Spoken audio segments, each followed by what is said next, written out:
Toby and Mariam's to one side, the open door to her own flat directly behind her, familiar stairs, the right house. "Lauren," she hears the man say. She spins and shrieks, and he stops. But she told him to stay where he was, and he's moved. She slams the front door in his face, then steps quickly into her flat and slams and locks her own door. "Lauren," he's still saying from outside. She thumbs her phone again to ring the police after all, but it lights up, his face, and then darkens. Out of battery. Shit. "Lauren!" And sounds of the outer door rattling. "Come on!" She runs up the stairs and across the landing and grapples in the kitchen for her charger. She'll phone someone. She'll call Toby downstairs even. But then she hears footsteps, and the man's coming up. And somehow he's in the flat. He's in the flat. She spins and strides to the kitchen door. "Get the fuck out!" she says into the landing, holding the cactus firmly. She's ready. If he comes any closer, she'll throw. "Calm down," the man says, reaching the top of the stairs. "I'll get you some water." He takes a step towards her. And she does it. She throws. But the cactus goes wide, past him, and it hits the wall and bounces off and rolls towards the stairs. Thud, thud, thud, thud, thud. Accelerating down the steps in an otherwise silent night. Coming to a stop with a final thud against the door at the bottom. "What's wrong with you?" the man says, keys clutched in his hand. That's how he got in.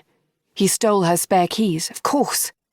Maybe he logged into her computer and changed her phone remotely, and that's why his picture's on her lock screen. Is that possible? "Fuck's sake," he says. "Go and sit down, please."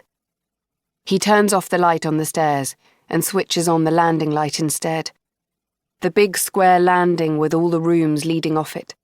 The big grey landing she passes through a dozen times a day, which is somehow blue. And it has a rug. It never had a rug before. Why is there a rug? She can't stop to look. The man's walking towards her. She backs across the rug, which feels thick and soft even through her shoes, towards the door to the living room. It's right above Toby and Mariam's bedroom. If she screams, she thinks they'll hear. But even in the dark, the room doesn't seem right. She feels for the switch. Click. Light falls on more strange objects.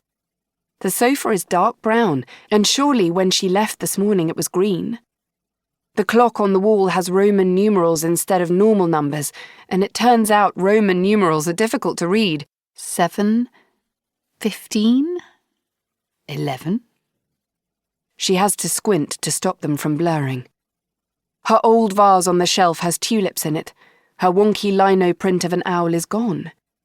The books are wrong or in the wrong place. The curtains have been replaced with shutters. Most of the pictures are wrong, and one of them is very wrong. One of them is of a wedding featuring, and she steps up to it, nose almost to the glass. Her. And the man. The man who has entered the living room behind her. The husband. She turns around, and he holds out a pint glass filled with water. After a moment, she takes it and notices for the first time a ring on her finger. She transfers the glass to her right hand and spreads her left in front of her, turns it over palm up, ring still there as she folds her fingers in and touches it with the tip of her thumb. Huh. "Come on," the husband says. "Sit down, drink up." She sits. The sofa is the same shape it used to be, despite the colour, and it has the same uneven give. The husband sits too, over in the armchair, and at first she can't see whether he's wearing a wedding ring as well, but he leans forward, and there it is, bright on his finger. He's watching her. She watches him in return. She thinks, very drunk, so it might be that she's missing something obvious. But she's been given a drink by a man she's never met before, and, if anything, the fact that she may be unexpectedly married to him should make her more rather than less wary. "I'll drink this in a moment," she says, carefully, clearly, enunciating each syllable, although there do seem to be more of them than usual.